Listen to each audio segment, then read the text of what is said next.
É sempre uma alegria, uma honra estar aqui. Privilégio. Abra sua Bíblia comigo, por gentileza. O Evangelho de Cristo, conforme o relato de Lucas, capítulo 9, a partir do verso 28 ao verso 45, parte A do versículo.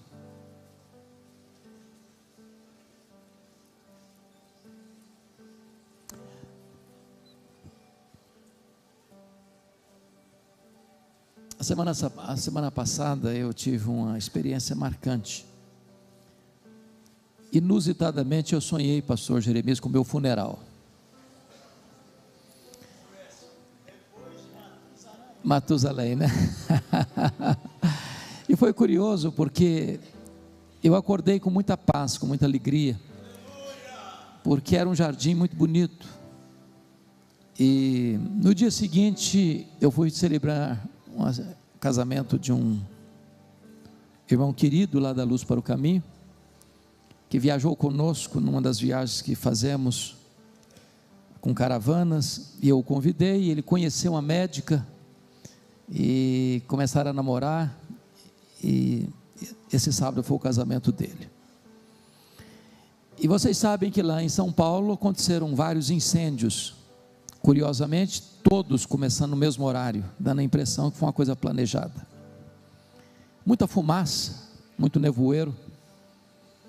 E eu fui com a minha esposa, com a Tinha, orando a Deus por chuva, para ver se dissipava aquele nevoeiro, aquela fumaça. Quando eu chego no local, era um sítio muito bonito. A cerimônia seria feita na parte externa e a recepção na parte interna. E quando ia começar a cerimônia, deu um vendaval muito forte, muito forte, e a promessa de uma chuva imediata. E eu disse para a banda de música que estava preparada, falou: olha, não dá para fazer a cerimônia aqui, vocês também não podem ficar aqui, porque vai chover, e com esse vendaval nada fica em pé aqui. E eu estou falando com ele, já posicionado no local onde eu ia pregar, e um imenso pé de coco, altíssimo, e de repente, pastor Gerê, desprende um coco grande, verde, e cai aos meus pés, e chegou a me mexer, aquele estrondo no chão, 10 centímetros de onde eu estava. E eu falei: Deus, o Senhor me livrou, porque se esse coco cair na minha cabeça, não era traumatismo não, era óbito na hora. Eu acho que o sonho tornar-se realidade, mas quis Deus que o Senhor ainda nos preservasse por mais um tempo. Esse texto é um texto empolgante, eu convido você para acompanhar a leitura. Lucas capítulo 9, verso 28. Cerca de 8 dias depois de proferidas estas palavras, tomando consigo a Pedro, João e Tiago, subiu a um monte com o propósito de orar. E aconteceu que enquanto ele orava, a aparência do seu rosto se transfigurou e suas vestes resplandeceram de brancura.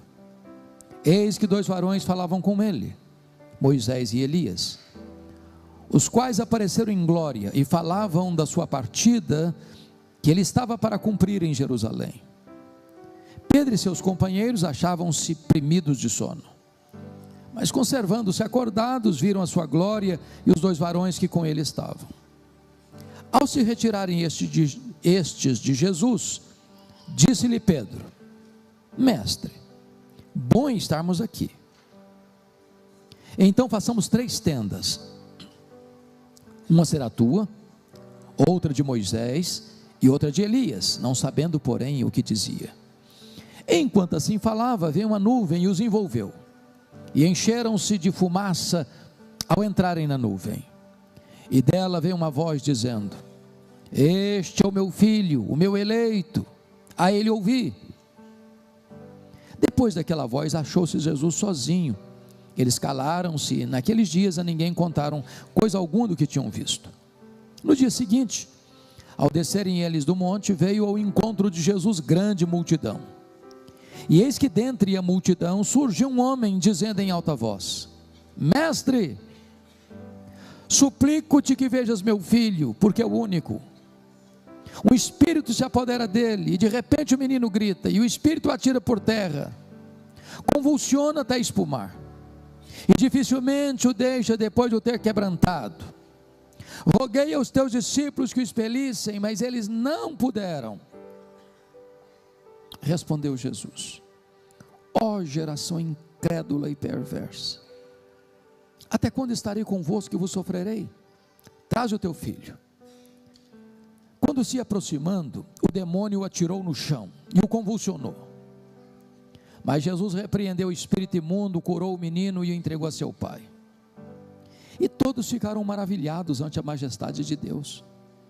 Como todos se maravilhassem de quanto Jesus fazia, disse aos seus discípulos: fixai nos vossos ouvidos as seguintes palavras: o Filho do Homem está para ser entregue nas mãos dos homens. Eles, porém, não entendiam isto. 8 dias depois de proferidas estas palavras. Que palavras? Do que Jesus está falando? Para nós entrarmos nesse texto, nós precisamos saber o que é que aconteceu 8 dias antes. E o que aconteceu? Jesus estava no extremo norte de Israel, lá no sopé do Monte Hermon, lá em Bânias, onde nasce o Rio Jordão, lá em Cesareia de Filipe, quando ele faz uma enquete com seus discípulos perguntando: quem dizem os homens ser o Filho do Homem? E os discípulos respondem: uns dizem que tu és João Batista, outros dizem que tu és Elias, outros dizem que tu és Jeremias, outros dizem que tu és alguns dos profetas. Em outras palavras, o povo não sabia nada acerca de Jesus, ignorância total. Então ele se volta e pergunta para os discípulos: e vós, quem dizeis que eu sou? E Pedro, que era um líder, Pedro que era falante, Pedro que não suportava que ninguém falasse na frente dele, responde pelo grupo: tu és o Cristo, o Filho do Deus vivo. Talvez até aguardando um elogio de Jesus. Parabéns, Pedro, você é um cara antenado, você tem um espírito aguçado, de um profundo discernimento espiritual. Mas não foi a resposta de Jesus. Jesus respondeu assim: bem-aventurado és, Simão Barjonas, porque não foi carne e sangue quem tu revelaram, mas o meu Pai que está nos céus. Em outras palavras, ô Pedro, não pense que você é mais espiritual, mais inteligente que os outros. Você só sabe quem eu sou, Pedro, porque o Pai me revelou para você. Porque se o Pai não me tivesse revelado para você, como os demais, você também não saberia quem eu sou. E Jesus engata e diz: e eu também te digo que tu és Pedro, e sobre esta pedra eu edificarei a minha igreja, e as portas do inferno não prevalecerão contra ela. Está aqui em Mateus 16, 18, um dos textos mais importantes da Bíblia, de cuja correta interpretação depende o futuro do cristianismo. Que a grande pergunta é: quem é a pedra sobre a qual a igreja está edificada? Nesses 20 séculos de cristianismo, 3 interpretações surgiram. A primeira delas é que Pedro é a pedra. Talvez hoje mais de 800 milhões de pessoas subscrevem este pensamento. Há uma frase em latim muito conhecida: ubi Petrus ibi ecclesia. Onde está Pedro, aí está a igreja. A segunda interpretação é que a pedra fundamental da igreja é a declaração de fé: tu és o Cristo, o Filho do Deus vivo. Onde essa declaração for feita, aí está o fundamento da igreja. A terceira interpretação, penso eu, subscrita por todos nós, se não pela maioria de nós aqui nesta noite, é que o próprio Cristo é a pedra fundamental sobre a qual a igreja está edificada. O texto nos leva a essa conclusão. Se não, vejamos. Há na língua grega que foi escrito esse texto uma espécie de trocadilho entre a palavra Pedro e a palavra pedra. Pedro deriva de pedra e não pedra deriva de Pedro. Pedro é Petros e Petros é fragmento de pedra. É um pedaço de pedra arrancado de um maciço rochoso. Pedra é Petra e Petra é uma rocha inabalável. Metáfora só usada em toda a Bíblia para referir-se a Deus. Então o que Jesus está dizendo para Pedro é o seguinte: eu também te digo que tu és Petros, fragmento de pedra, mas sobre esta rocha, sobre essa pedra inabalável, que sou eu edificarei a minha igreja. O pronome demonstrativo também nos ajuda a entender. Vocês sabem que tanto em grego, quanto em inglês, quanto em português, há uma diferença entre esta e essa. Eu estou com a minha Bíblia, eu digo esta Bíblia. Se eu ponho a minha Bíblia no púlpito e me afasto, eu digo essa Bíblia. Se Jesus tivesse a intenção de dizer que Pedro era pedra, ele teria dito: eu também te digo que tu és Petros, e sobre essa pedra eu edificarei a minha igreja. Mas não foi o que ele disse. Eu também te digo que tu és Petros, e sobre esta pedra eu edificarei a minha igreja. De tal maneira que Jesus é o fundamento da igreja. E Pedro entendeu isso no seu sermão em Jerusalém, quando escreveu sua primeira carta. O apóstolo Paulo chega a dizer que ninguém pode lançar outro fundamento além daquele que já foi posto, o qual é Cristo Jesus. Segundo, Jesus é o dono da igreja. Edificarei a minha igreja. A igreja não é sua, a igreja não é nossa, a igreja tem dono, e o dono da igreja tem marcas de cravos em suas mãos. Terceiro, Jesus é o edificador da igreja. Ele disse: eu edificarei a minha igreja. Quem edifica a igreja não é você, nem eu, nem nós. O apóstolo Paulo entendeu isso quando diz: eu plantei, Apolo regou, mas o crescimento vem de Deus. De tal maneira que nem o que planta, nem o que rega é alguma coisa, mas Deus que dá o crescimento. Nós poderíamos usar todos os nossos recursos e não conseguiríamos produzir sequer um convertido. A salvação pertence a Deus. É Ele quem planeja, Ele quem a executa, Ele quem a consumará. Mas em quarto lugar, Jesus é o protetor da igreja, e as portas do inferno não prevalecerão contra ela.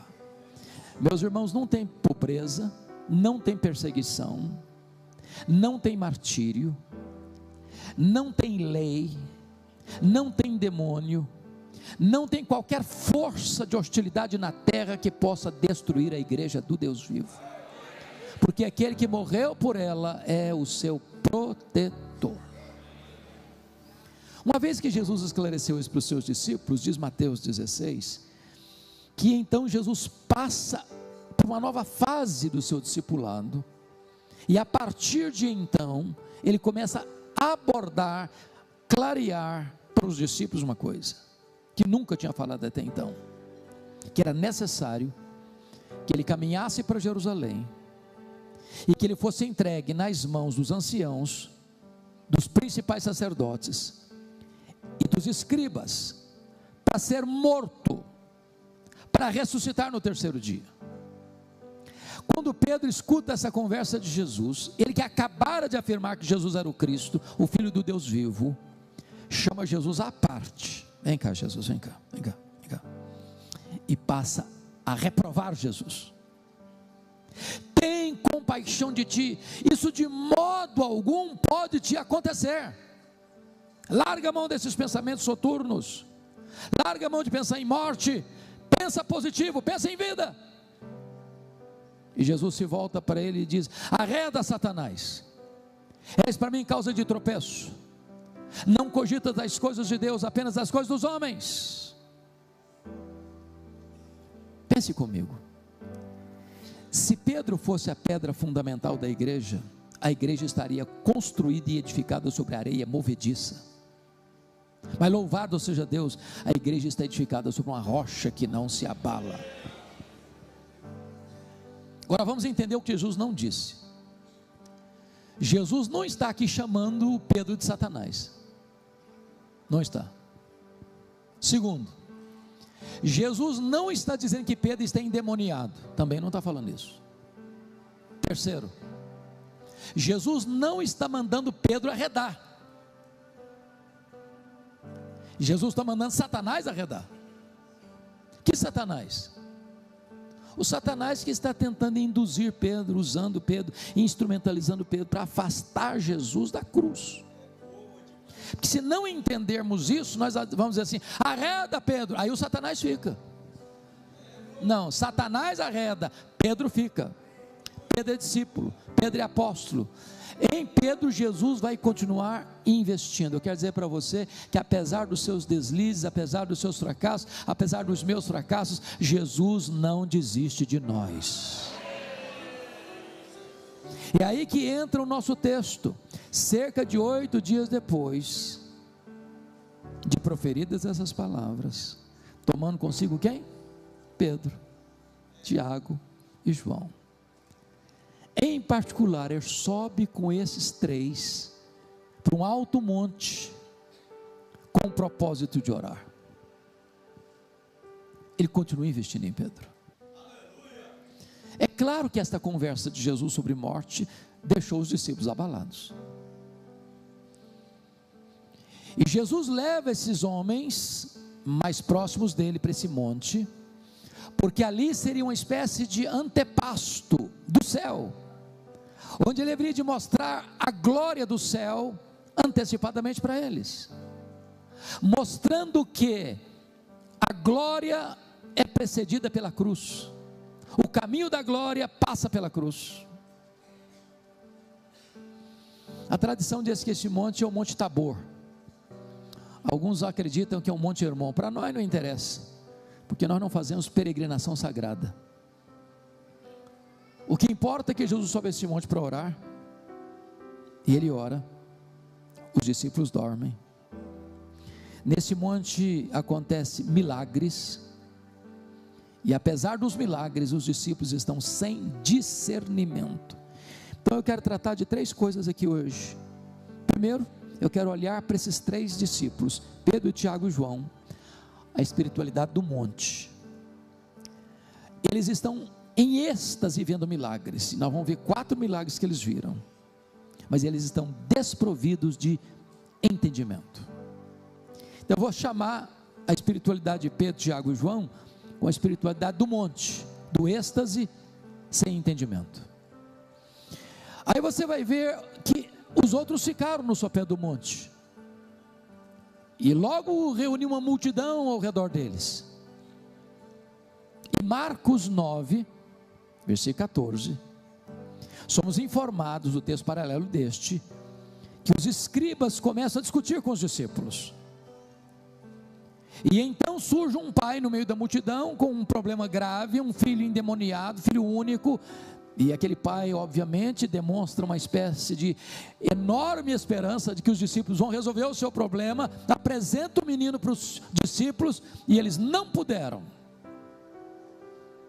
porque em vez de estar orando, jejuando, desenvolvendo a fé e fazendo a obra, eles estavam discutindo a obra com os inimigos da obra. Então vou chamar a espiritualidade dos 9 discípulos que ficaram no sopé do monte como a espiritualidade do vale, da discussão sem poder. E vamos fechar olhando para Jesus, que é o nosso modelo, destacando 3 coisas: oração, obediência e poder. Vamos então ao primeiro ponto, a espiritualidade do monte, êxtase sem entendimento. Notem vocês que os discípulos viram 4 milagres nesse monte. Primeiro milagre, Jesus foi transfigurado, a ponto de Mateus dizer que o seu rosto brilhava como o sol, e as suas vestes resplandeceram de brancura, como a luz. Marcos diz que nenhum lavandeiro da terra podia alvejar a roupa daquele jeito. Segundo milagre, Moisés e Elias, representantes da lei e dos profetas, aparecem em glória, conversando com Jesus sobre a sua partida para Jerusalém, sobre a sua partida, preste atenção nisso, versículo 31. Terceiro milagre: uma nuvem luminosa os envelopa, os engole, os envolve. Quarto milagre: de dentro da nuvem surge uma voz divina dizendo: este é o meu filho, o meu eleito, a ele ouvi. Esses discípulos estão pisando no terreno sobrenatural. Eles estão mergulhados numa Shekinah, numa glória celestial. Eles estão vendo milagres estupendos, mas eles não têm o quê? Discernimento. Nós vivemos uma geração que está correndo atrás de milagres, uma geração que está pregando milagres e anunciando milagres que nunca aconteceram, uma geração que está dizendo que houve milagres quando o milagre não aconteceu. Notinha de rodapé: nós cremos em milagres, nós oramos por milagres, nós esperamos milagres, mas milagre não é o evangelho. Milagre é uma demonstração do poder do evangelho, mas não é um substituto do evangelho. Se você perceber comigo, algumas pessoas dizem assim: se nós vermos mais milagres, nós vamos crer mais. Isso não é verdade. A fé não vem pelo milagre, a fé vem pelo ouvir e ouvir a palavra de Deus. Está representado nesse monte 3 gerações: geração de Moisés, geração de Elias, geração dos apóstolos. Se você ler a sua Bíblia, você verá que foram as 3 gerações que mais viram milagres na história da redenção, e ao mesmo tempo foram as 3 gerações mais incrédulas da história. Eles estão vendo milagres, mas eles não têm discernimento. E o que eles não discernem? Primeiro, eles não discerniram a centralidade da pessoa de Jesus. Quando Pedro disse assim: mestre, bom estarmos aqui, vamos fazer 3 tendas, uma será tua, outra de Moisés, outra de Elias. Diz o texto que ele não sabia o que estava falando. E por que ele não sabia o que estava falando? Estava falando uma bobagem. Uma bobagem. Que bobagem? Ele estava comparando e equiparando Jesus a Moisés e a Elias, ao representante da lei e ao representante dos profetas. Mas Jesus não é apenas um grande homem entre os homens, Ele é o próprio Deus entre os homens. Ele é único, Ele é incomparável, Ele é singular. Você olha para a história e você encontra alguns homens que foram chamados de grande: Alexandre o Grande, Herodes o Grande, Napoleão o Grande. Mas você não vai encontrar Jesus o Grande. Ele não é grande, Ele é soberano absoluto, Ele é o Deus todo-poderoso, Ele é o Rei dos reis, Ele é o Senhor dos senhores, Ele é incomparável, Ele é singular. Vendo milagres, mas não discernindo a centralidade da pessoa de Jesus.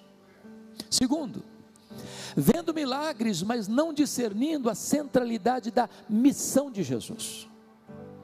Veja comigo, por gentileza, versículo 31. Qual foi a pauta da reunião de Moisés e Elias com Jesus naquele monte? Qual foi a agenda daquela reunião? Sobre o que trataram? Está escrito que conversaram sobre a sua partida. A palavra partida aqui no verso 31, êxodos, de onde vem a nossa palavra portuguesa, êxodo. O que foi o êxodo? A libertação de Israel da escravidão do Egito. Essa palavra êxodo, partida, é uma palavra também usada para morte. O próprio Pedro, lá na sua segunda carta, capítulo 1, versículos 14 e 15, quando ele está tratando da sua morte, ele fala da sua partida. Em outras palavras, a pauta da reunião de Moisés e Elias com Jesus foi sobre a sua morte na cruz, dizendo que a morte de Jesus na cruz foi o nosso êxodo.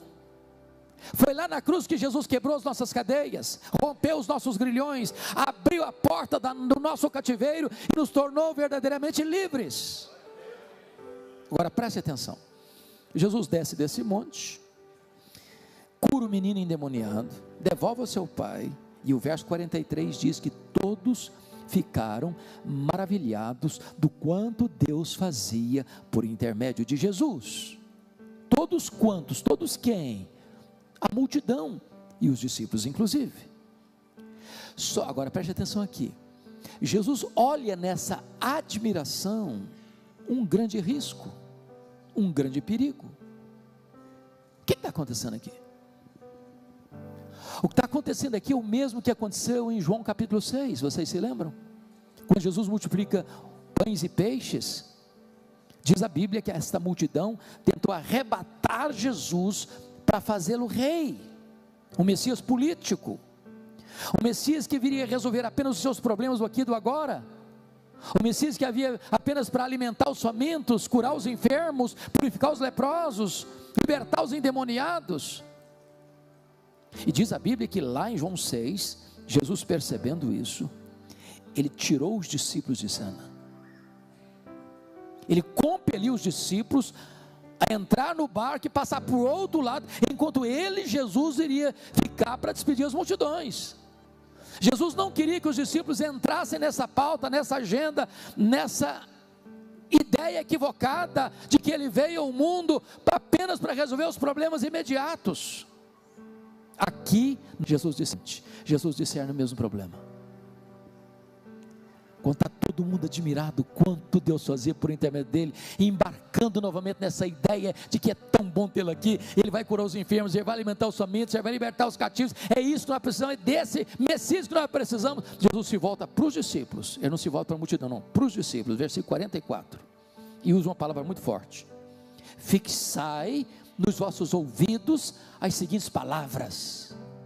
Preste atenção, Jesus está dizendo, preste atenção: o Filho do Homem vai ser entregue nas mãos dos homens. Do que ele está falando? Ele está dizendo o seguinte: não pensem vocês que eu vou mudar minha agenda, não pensem vocês que vocês vão me desviar do caminho da cruz, não pensem vocês que eu desci do céu apenas para vir a este mundo libertar cativos, curar enfermos, alimentar famintos. Eu vim do céu à terra com uma missão estabelecida na eternidade, traçada pela vontade do Pai, e é para a cruz que eu estou indo, porque é lá na cruz que eu vou libertar vocês, é lá na cruz que eu vou trazer libertação e salvação para vocês, é lá na cruz que eu vou quebrar as algemas de vocês, é lá na cruz que eu vou redimir e salvar vocês. Mas o verso 45 diz que eles não entenderam isto, vendo milagres, mas não discernindo a centralidade da pessoa de Jesus, vendo milagres, mas não discernindo a centralidade da missão de Jesus. Mas em terceiro lugar, vendo milagres, mas não discernindo a centralidade da missão deles. Quando Pedro disse assim para Jesus: mestre, bom estarmos aqui, está dizendo o seguinte: mestre, aqui tem ar rarefeito, aqui tem brilho, aqui tem glória, aqui tem milagre, aqui não tem choro, aqui não tem dor, aqui não tem endemoniado, aqui não tem tristeza. O negócio seguinte, nós vamos ficar aqui mesmo e pronto, está resolvido. Pedrão queria resolver tudo. Deixa eu dizer uma coisa: a espiritualidade do monte, ou Deus leva você para o monte para recarregar suas baterias, mas o local do seu ministério é lá no vale. É lá que tem gente sangrando, é lá que tem gente endemoniada, é lá que tem gente doente, é lá que tem gente carente, é lá que tem gente gemendo, é lá que tem gente precisando de socorro. É lá no vale que nós vamos exercer o nosso ministério. Você vem para o culto para tomar uma B12 na veia espiritual e sair daqui animado, e sair daqui fortalecido, mas é lá no seu trabalho, é lá na sua indústria, é lá na sua empresa, é lá no seu escritório, é lá na sua vizinhança, é lá na sua parentela, que Deus vai usar você para libertar os cativos. Vamos agora olhar o segundo grupo: espiritualidade do vale, discussão sem poder.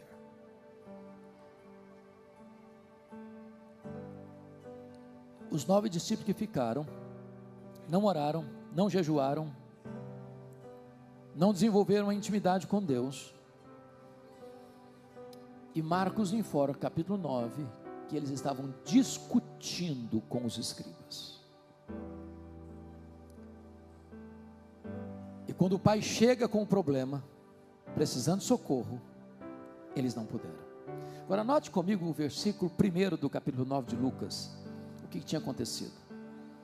Tendo Jesus convocado os 12, deu-lhes poder e autoridade sobre todos os demônios. Sobre quantos demônios? Todos os demônios. E para efetuarem curas. Talvez eles pudessem pensar, isso é uma coisa automática, esse poder é inerente nosso. Chegou o demônio e já está mandando embora. E agora, eles enfrentam um problema, e eles não resolvem. E por que não resolvem? É porque em vez de estar fazendo a obra, eles estão discutindo a obra, com os inimigos da obra.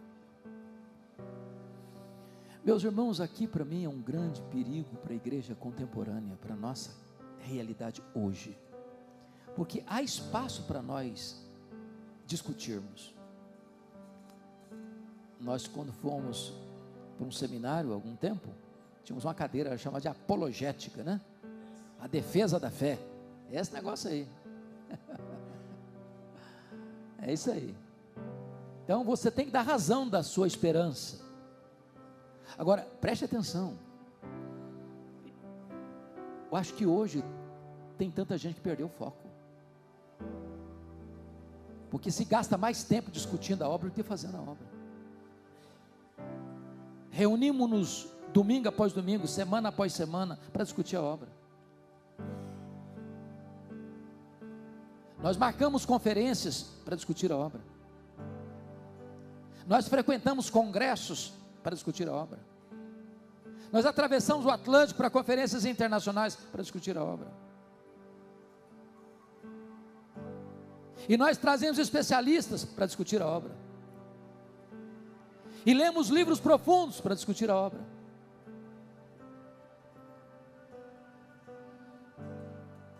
Isso pode ser um desvio de foco. Quando Neemias enfrentou os opositores da obra,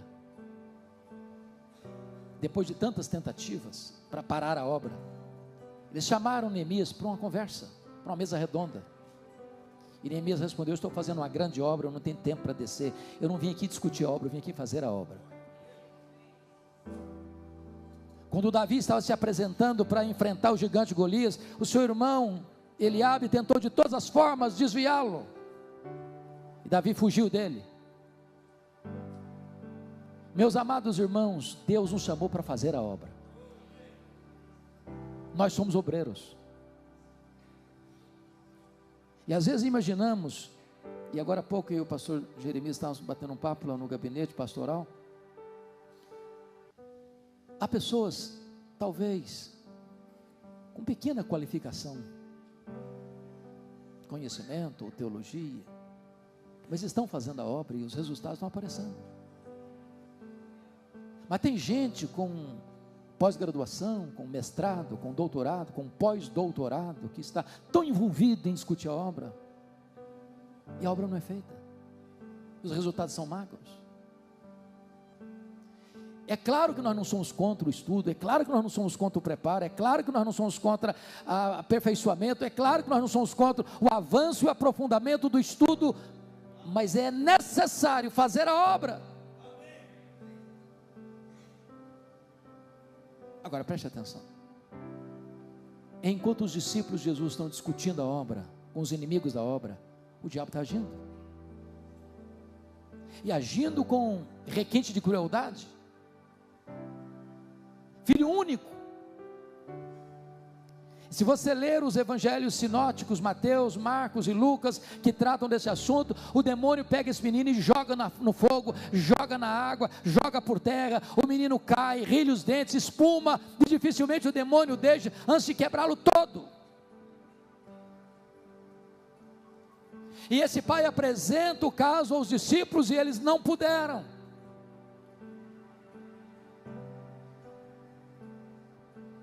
Eu não sei se vocês concordam comigo, irmãos, mas eu chego à conclusão de que nessa geração, sobretudo, há uma força além de humana, perversa, também demoníaca, para tentar destruir as nossas crianças, os nossos adolescentes, a nossa juventude.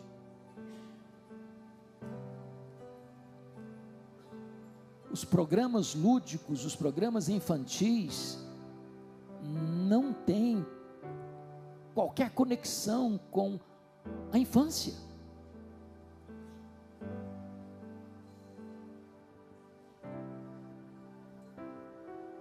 Há uma força deliberada. Há algo orquestrado, agendado, planejado, urdido para destruir a mente das crianças. Há pouco tempo, agora, um pouco mais de um mês, pastor Jeremias, eu li de uma escola aqui no Brasil,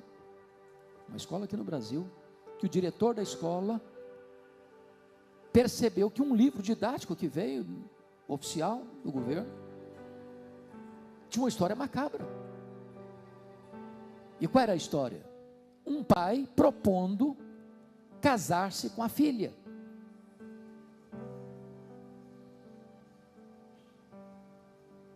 A filha rejeita a proposta de casamento do pai, porque o pai diz: eu vou casar com você, e não vou fazer da sua mãe a escrava da casa. E a menina rejeita a proposta do pai, e o pai persegue a filha. O pai, então, rejeitado, quer dar a filha para outro homem, a menina comete suicídio. E eu pergunto a vocês, com que propósito? Que pedagogia é essa? Qual a finalidade? Onde você quer chegar? A não ser gerar confusão, destruição de valores, de princípios da família. Há uma agenda global, irmãos queridos, para destruir a nossa infância.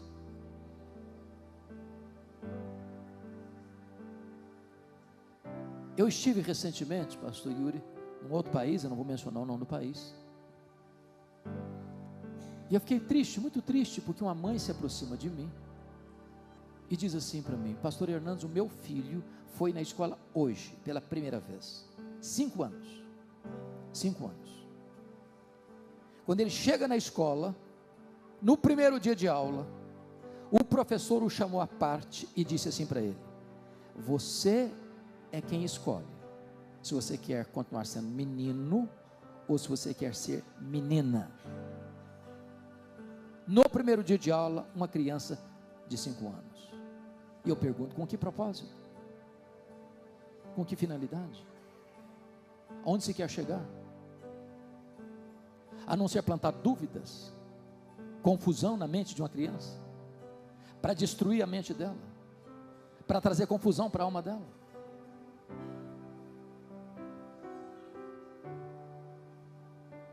O pai disse para Jesus: o demônio pega esse menino, joga na terra, joga na água, joga no fogo, para o matar,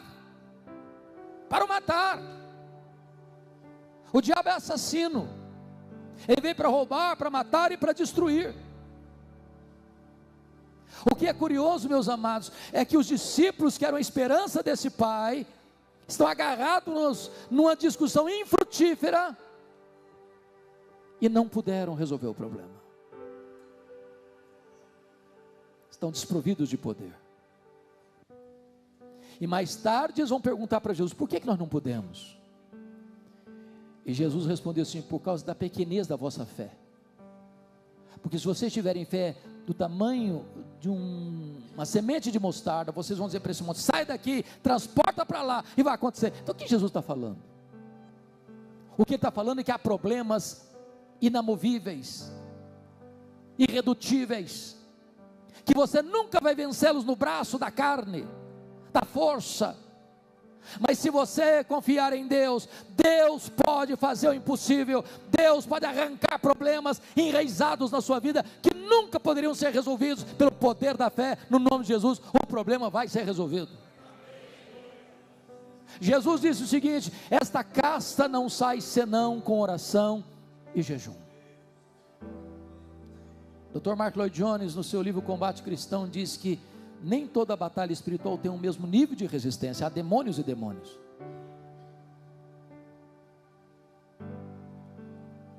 Sabe o que é curioso? Quando esse pai recorre a Jesus, e esse pai diz para Jesus assim: eu apresentei meu filho aos teus discípulos e eles não puderam. Qual foi a reação de Jesus? Ó geração incrédula e perversa, até quando vos suportarei? Nada produz mais angústia e dor no coração do nosso Redentor do que um crente apático, fraco, sem poder. Porque se você e eu estamos sem poder, não é porque não tem poder, é porque nós não estamos buscando poder. porque toda a suprema grandeza do poder de Deus está à sua, à minha, à nossa disposição.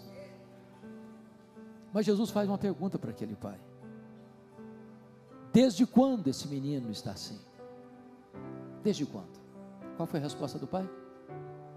Desde a sua infância. E a palavra infância no grego lá é brefos, e brefos descreve desde a vida intrauterina a primeira infância.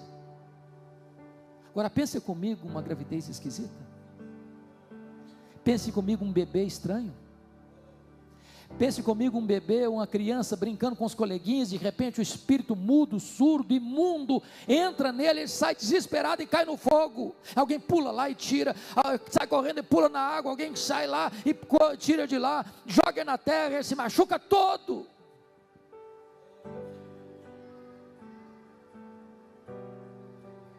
Meus irmãos, há muitas crianças atormentadas ainda hoje por esse espírito maligno. Eu estava começando, pastor Jeremias, meu pastorado em Vitória, em 85. Converteu-se uma mulher, da classe média alta, e eu discipulei aquela mulher, batizei aquela mulher, e ela tinha uma criança de 4 anos, uma menininha. Aí um dia essa mulher está andando em Vitória, com a criança no colo, e de repente, ela caminhando e segurando a criança no colo, ela estava cantarolando um hino, um cântico espiritual. A menina de 4 anos se volta para ela com o rosto desfigurado e começa a falar blasfêmias contra o nome de Jesus. Ela tomou um susto, pensou que se tratava de um surto psicótico. Dali mesmo foi para um psiquiatra. O psiquiatra examinou, não identificou nada, levou para psicólogo, não identificaram nada, levou para vários médicos, não identificaram nada, e a mãe desesperada me ligou, disse: pastor, eu preciso de ajuda. Eu falei: traz a sua filha aqui. Eu estava sentado do lado de cada mesa, ela sentada daqui, com a criança no colo, e eu conversando com a mãe, e a menina me olhando por baixo, um olhar pesado. E quando eu comecei a falar do poder do nome de Jesus, essa menina pulou do colo da mãe, endemoniada, e serpenteava no chão do escritório, como uma serpente, falando blasfêmias horríveis. Eu clamei pelo nome de Jesus, o Senhor a libertou, e eu pedi: mãe, me conta um pouco da história dessa menina. E ela me disse: meu marido é um homem altamente envolvido com feitiçaria, com ocultismo, e quando eu estava grávida, ele consagrou essa criança aos espíritos demoníacos. Há, irmãos, um esforço concentrado hoje para destruir a nossa infância, porque se você afeta a infância, você vai afetar a próxima geração. Os discípulos, em vez de estar fazendo a obra, estão discutindo a obra com os inimigos da obra, enquanto o diabo está destruindo vidas. A igreja precisa ser revestida com o poder do Espírito Santo. Mas agora eu quero concluir olhando o exemplo de Jesus. A espiritualidade do monte do êxtase sem entendimento, a espiritualidade do vale da discussão sem poder, não resolveram o problema. Mas Jesus, exemplo para nós. E há 3 coisas a destacar. Primeiro, oração. Ele subiu para esse monte para orar, e ele orou, e os discípulos dormiram, porque o que dá prazer em Jesus dá cansaço neles, o deleite de Jesus dá sono neles. E porque Jesus orou, Lucas diz que o rosto dele resplandeceu, as vestes resplandeceram, porque quando a igreja ora, a Shekinah de Deus desce, a glória de Deus se manifesta, a presença manifesta de Deus se torna real. Segundo, porque Jesus orou, o Pai o preparou antecipadamente para enfrentar a cruz. Notem vocês que o monte da transfiguração reflete a glória de Deus, a glória do céu, e o Pai está dizendo: o preço é a cruz, mas a recompensa é a glória. Quando você ora, Deus prepara você antecipadamente para enfrentar os grandes desafios daquilo que Deus chamou você para fazer. Terceiro, porque Jesus orou, o Pai o defendeu. Notem que Jesus poderia ter dito assim para Pedro: ô Pedro, a semana passada, meu filho, eu precisei repreender você. De novo, Pedro? De novo? Será que você não entendeu nada? Você está querendo me comparar e equiparar-me com Moisés e Elias. Você não entendeu nada, Pedro? Jesus não se defendeu. Jesus orou. E porque Jesus orou, o Pai envolveu Pedro, Tiago e João numa nuvem. E de dentro da nuvem uma voz: este é o meu filho, este é o meu filho, o meu eleito, a ele ouvi. Sabe o que o Pai está dizendo? Não comparem meu filho, não equiparem meu filho. A espiritualidade não está cercada em Moisés e nem em Elias, é só no meu filho. Escutem o meu filho, ouçam meu filho. E quando eles acordam, abre os olhos, não tem mais nuvem, não tem mais Moisés, não tem mais Elias, é Jesus, é só Jesus, é só Jesus, é só Jesus.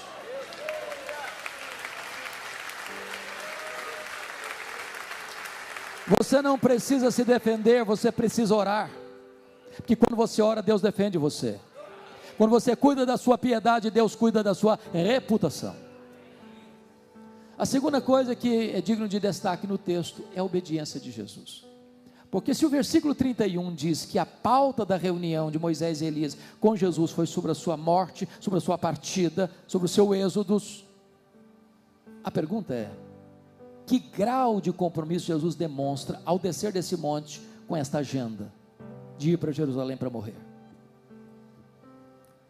A primeira evidência está no versículo 44, quando Jesus se dirige aos seus discípulos, dizendo: fixai nos vossos ouvidos as seguintes palavras: o Filho do Homem vai ser entregue nas mãos dos homens. A segunda evidência está no versículo 51, confira aí comigo, por gentileza. E aconteceu que, ao se completarem os dias em que devia ser assunto ao céu, manifestou no semblante. Isso é maravilhoso.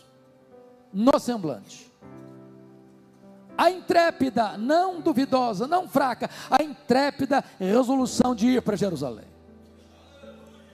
Jesus caminha para a morte como um rei caminha para a coroação, determinadamente, corajosamente. Quer dizer para você que Jesus foi à cruz por você, pelos seus pecados, deliberadamente, conscientemente, corajosamente. Versículo 53, confira comigo. Mas os samaritanos não o receberam, porque o aspecto dele era de quem decisivamente ia para Jerusalém. Obediência absoluta, absoluta, ainda que a obediência passe pelo caminho da cruz. Terceiro e último lugar: primeira, oração; segundo, obediência; terceiro, poder.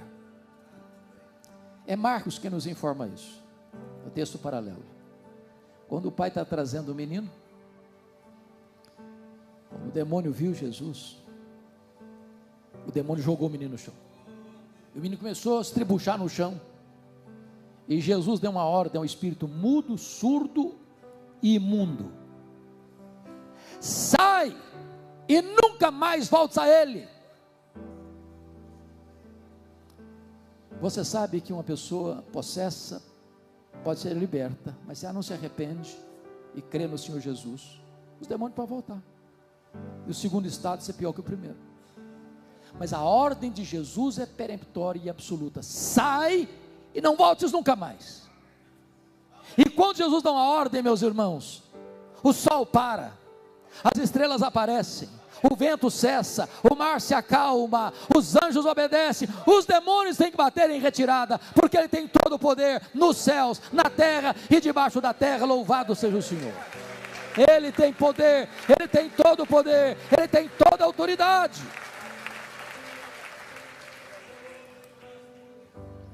Você e eu precisamos desse poder.